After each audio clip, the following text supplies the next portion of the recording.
Hello everyone, मेरा नाम है जीनत और आज हम लोग इस वीडियो में क्लास 10th की एक्सरसाइज 5.3 का क्वेश्चन नंबर 4, क्वेश्चन नंबर 5 और क्वेश्चन नंबर 6 डिस्कस करेंगे। Question number 4 says how many terms of the AP 9, 17, 25 must be taken to give a sum of 636।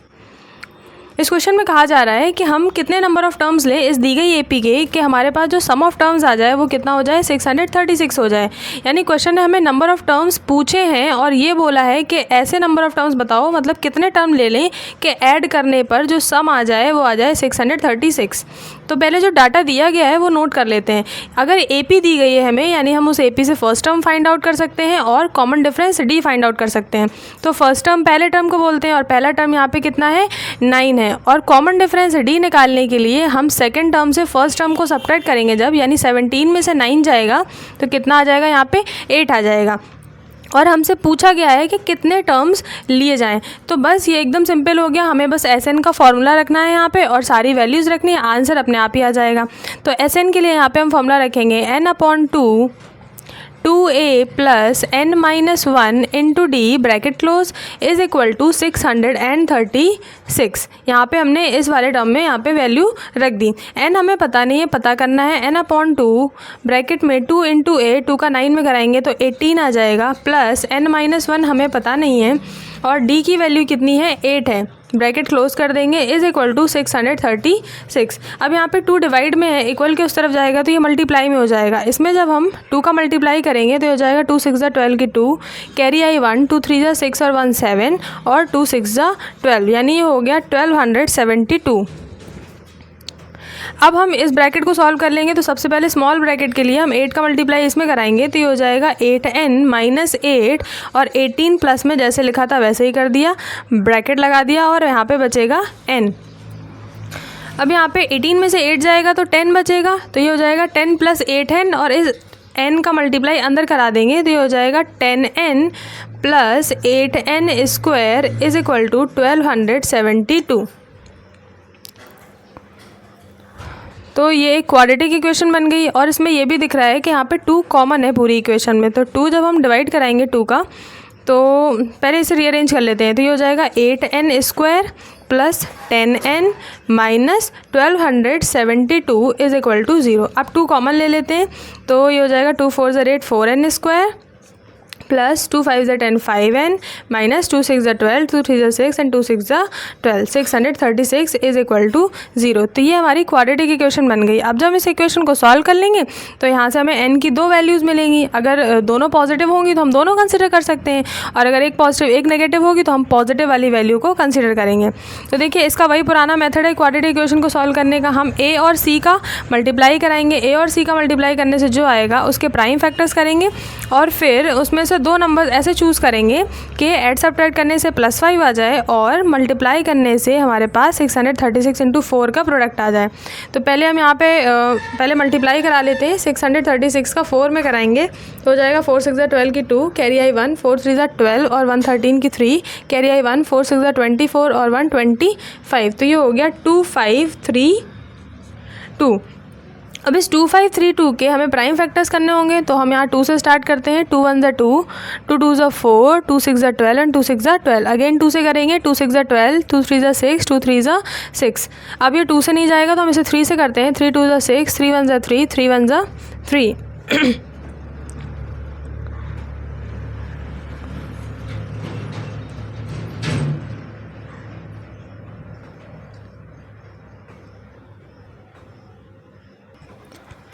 तो क्वाड्रेटिक इक्वेशन को सॉल्व करने का वही पुराना मेथड है। हमें इस a और c का मल्टीप्लाई कराएंगे, a का यानी 4 का मल्टीप्लाई 636 में कराएंगे। तो जब मल्टीप्लाई कराएंगे तो क्या आ जाएगा, 4 6 12 की 2, कैरी आई 1, 4 3 12, कैरी आई की 2, 4 3 12 और 2 14 की 4, कैरी आई 1, 4 6 24 और 125, यानी हमारे पास आ जाएगा 2544। हम इसके प्राइम फैक्टराइजेशन कराएंगे तो जब इसे 2 से डिवाइड करेंगे, 2 1 2, 2 2 4, 2 7 14 और 2 2 4। फिर अगेन इसे 2 से कराएंगे, 2 6 12, 2 3 6 और 2 6 12। फिर 2 से करेंगे, 2 3 6, 2 1 2, 2 8 16। अगेन ये 2 से हो जाएगा तो 2 1 2, 2 5 10 और 2 9 18। तो अब ये किससे होगा, तो ये अब होगा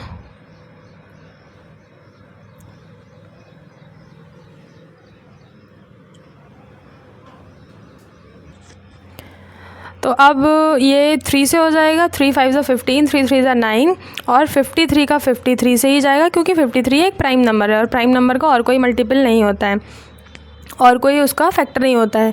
तो अब यहाँ पे हमें दो नंबर्स चाहिए होंगे जिनको हम ऐड सब्ट्रैक्ट करें तो 5 आ जाए और मल्टीप्लाई करें तो 2544 आ जाए।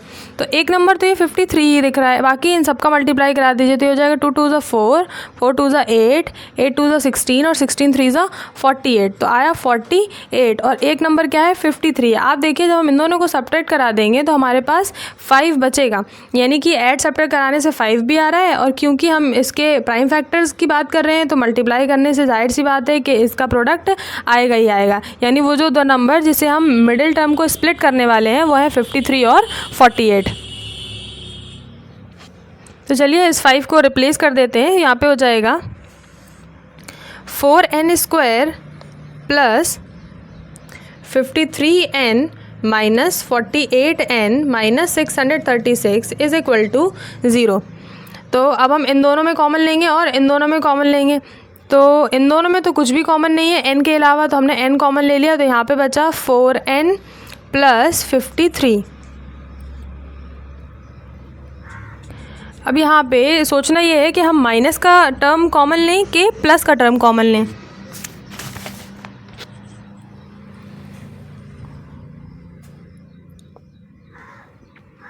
तो क्योंकि यहाँ पे इस ब्रैकेट में प्लस 53 आया है तो प्लस 53 तभी आएगा जब हम यहाँ माइनस कॉमन लेंगे, क्योंकि जब माइनस कॉमन लेंगे डिवाइड कराएंगे तो ये माइनस प्लस हो जाएगा और ये वाला माइनस भी क्या हो जाएगा प्लस हो जाएगा। तो यहाँ पे 53 कॉमन है। जब हम 53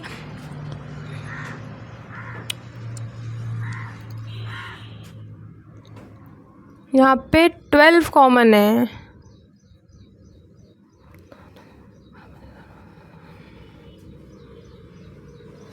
ये तो वर्कआउट। अब इन दोनों टर्म्स में कॉमन लेंगे तो यहाँ पे हमारे पास 12 कॉमन है। तो माइनस का 12 जो हमने कॉमन लिया तो यहाँ पे हो जाएगा 12 4 ज़ा 48, 4n और माइनस माइनस प्लस और 12 का डिवाइड इसमें देंगे, 12 5 ज़ा 60, 3 बचा, 12 3 ज़ा 36 इज इक्वल टू 0। अब देखिए इन दोनों ही टर्म्स में 4n प्लस 53 है दोनों ब्रैकेट्स में, तो 4n प्लस 53 को कॉमन ले लेंगे और जब हम कॉमन ले लेंगे तो इसका डिवाइड यहाँ कराएंगे तो ब्रैकेट के अंदर बचेगा n और जब इस वाले टर्म में डिवाइड कराएंगे तो बचेगा -12 इज इक्वल टू 0। तो यहाँ से हम अब इन दोनों ब्रैकेट्स को इक्वल 0 के बराबर करेंगे। तो जब 0 के बराबर करेंगे तो यहाँ से n की वैल्यू निकल के आएगी -53/4 और यहाँ से n की वैल्यू निकल के आएगी 12। तो पहली बात तो ये है कि n की वैल्यू नेगेटिव नहीं हो सकती, हम नंबर ऑफ़ टर्म्स को नेगेटिव में नहीं ले सकते। और दूसरी बात ये है कि यहाँ पे जो वैल्यू आई है वो एक कंप्लीट नंबर नहीं है, एक फ्रैक्शन है, तो फ्रैक्शनल नंबर भी नहीं हो सकता नंबर ऑफ़ टर्म्स। इसलिए हमारे पास जो नंबर ऑफ़ टर्म का आंसर हम मानेंगे उसे हम मानेंगे n इज़ इक्वल टू 12। यानी इस क्वेश्चन का आंसर होगा कि हम 12 टर्म्स लेंगे तो इस दी गई AP में सम ऑफ 12 टर्म्स कितना आएगा 636 आ जाएगा। देखिए क्वेश्चन नंबर 5 में कहा जा रहा है the first term of an AP is 5, the last term is 45 and the sum is 400, find the number of terms and the common difference. तो पहले डाटा नोट कर लेते हैं। क्वेश्चन ने बोला है फर्स्ट टर्म दिया है, यानी फर्स्ट टर्म कितना है 5 और हमारे पास जो हमारा लास्ट टर्म है वो कितना है 45 है। सम दिया गया है 400, ये नहीं बताया है कि टर्म्स कितने हैं बल्कि टर्म्स हमसे पूछे गए हैं। n is equal to question mark और common difference d is equal to भी क्वेश्चन मार्क है। तो ये जो है वो डाटा हमने नोट कर लिया यहाँ पे। अब क्योंकि क्वेश्चन ने n पूछा है और d पूछा है s दे करके, तो s पता नहीं कितने टर्म्स का सम है, तो क्योंकि n पूछा गया है यानी हमारे पास SN 400 दिया गया है, यानी जितने भी टर्म्स हैं उन सभी टर्म्स का सम दिया गया है, कितना 400 दिया गया है उन सभी टर्म्स का सम। तो बस हम SN का फॉर्मूला रखेंगे यहाँ पे, SN इज़ इक्वल टू 400 कर दिया और SN का वो फॉर्मूला रखेंगे जो फर्स्ट टर्म और लास्ट टर्म के A और L के टर्म्स में होता है जो फॉर्मूला। तो यहाँ पे रखा हमने n/2 A plus L is equal to 400।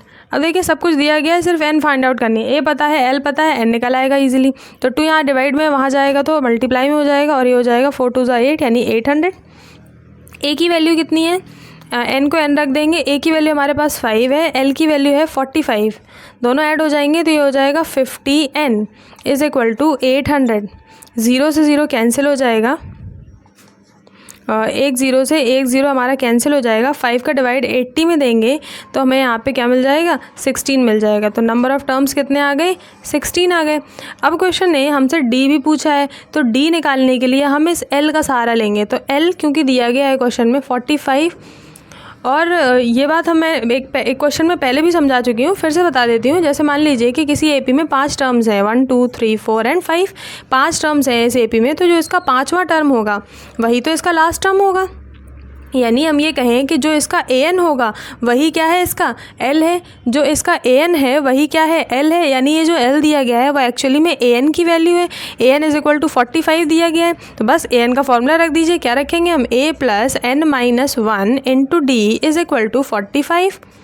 तो a की वैल्यू तो गिवन है 5 प्लस n हमने फाइंड आउट कर लिया, 16 में से 1 जाएगा 15 हो जाएगा, into d is equal to 45। अब देखिए ये 5 यहाँ प्लस में इक्वल के उस तरफ जाएगा, सब्ट्रैक्ट हो जाएगा, तो हो गया 15d इज इक्वल टू 40। और d निकालने के लिए क्या किया हमने, 40/15 डिवाइड देंगे तो ऊपर हो जाएगा 5 8 ज़ा 40 और नीचे हो जाएगा 5 3 ज़ा 15। यानी कॉमन डिफरेंस d का आंसर आएगा 8/3।